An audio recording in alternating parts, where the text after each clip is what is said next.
the original Giga Wing. As you can see, absolutely tons of options to play with, but let's go straight to the arcade mode.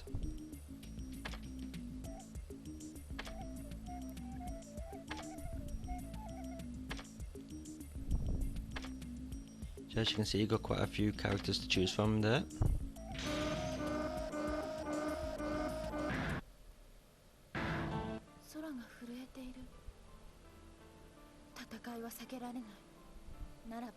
And between each round you get these little cutscenes with which explain the story of the game. Do you really need a story in a shooter?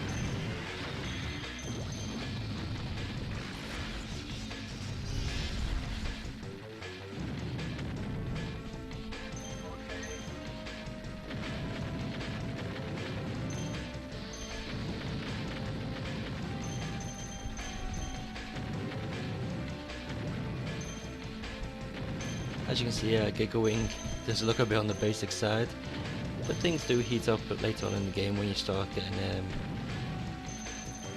into the more powered ups and the Maniac collecting of points.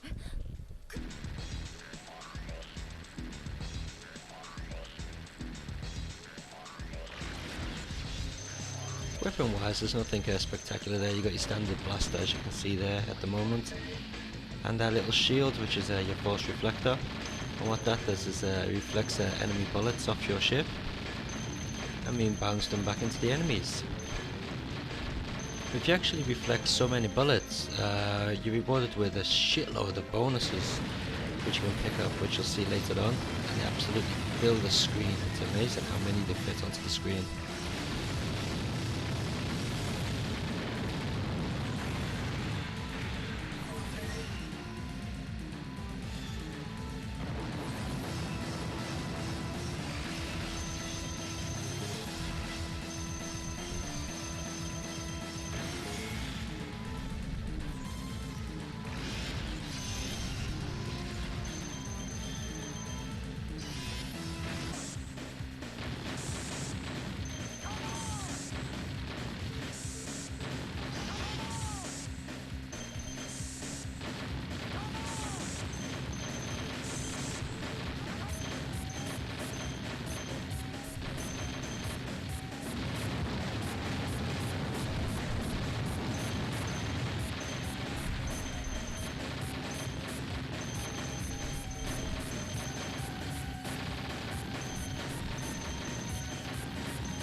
Playability wise, Giga Wing is actually very nice. It is a bit more laid back, as in the fact that it's not as hectic as some of the recent maze type shooters. But if you're after some good old school 2D shooting, you can do a lot worse than Giga Wing.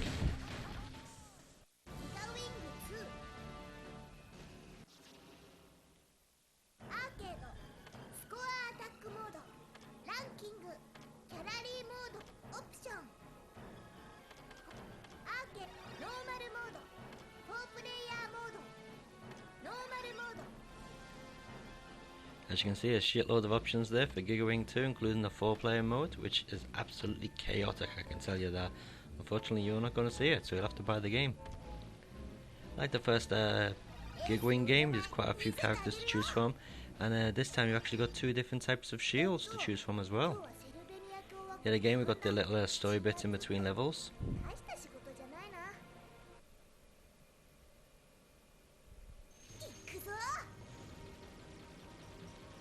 And yes, that's right, it's in 3D. Quite a bit of an upgrade from the original game, I'm sure you can tell.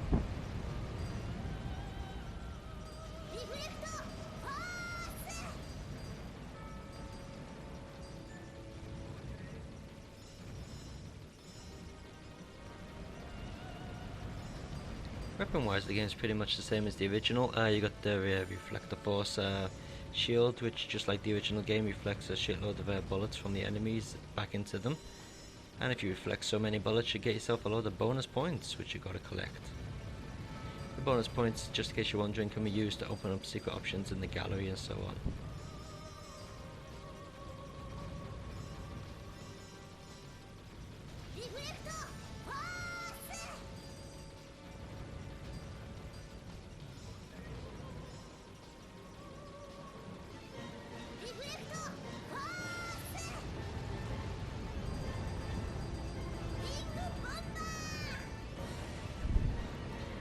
As you can see, the enemies are completely apeshit. Oh, there we go, we got a load of bonus points there.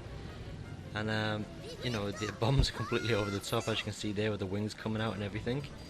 But the whole thing makes the game look quite comical, really, sort of a cartoon version of a shooter, to be honest. Like, the graphics are very, very nice, and they are quite impressive, but compared to some of the other 3D shooters on the Dreamcast, such as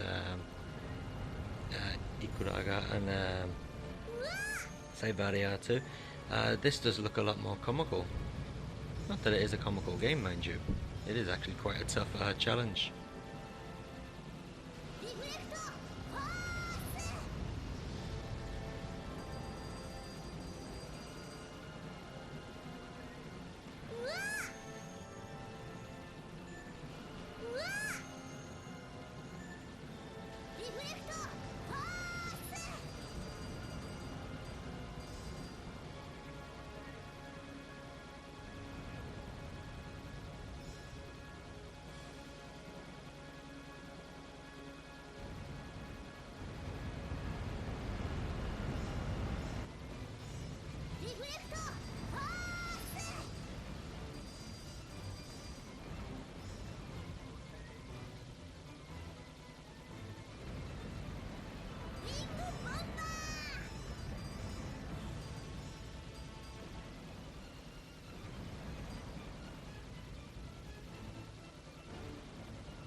A special mention must go to the actual music in Giga 2.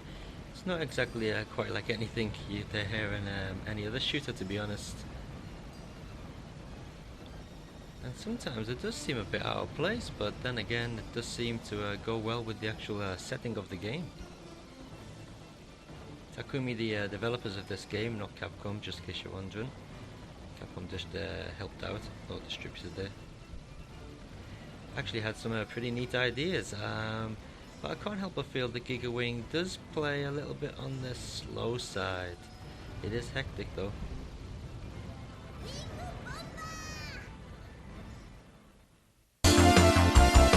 Gambado. Yep, Gambado 2 for the Sega Dreamcast. The original version was on the Sega Saturn. Okay, as you can see, we've got different modes to play here. We've got original 1, original 2, and arcade. Basically, original 1 is just normal vertical scrolling. Original 2, vertical scrolling again, but the screen will scroll up and down. And the original arcade version, where you have to put your TV on its side. Horizontal mode. Okay, we've got a lot of characters to choose from, including one hidden character which you can't see there, which is Morrigan from the Vampire series, thanks to Capcom. Okay, as you can see, the game looks pretty much the same as the original Gunpowder. Not much difference there in the graphics.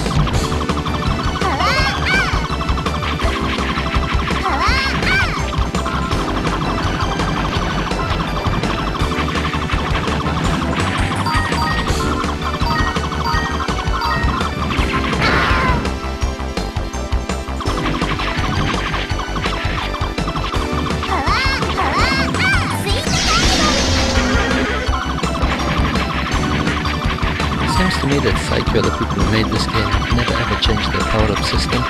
No matter what Psycho shooter you get, the power-ups always look completely the same.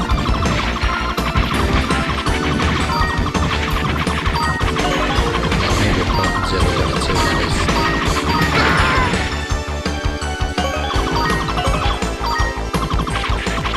Okay, so when you get near the end of the level, you get your little cutscene here. And the bad guys a speech of how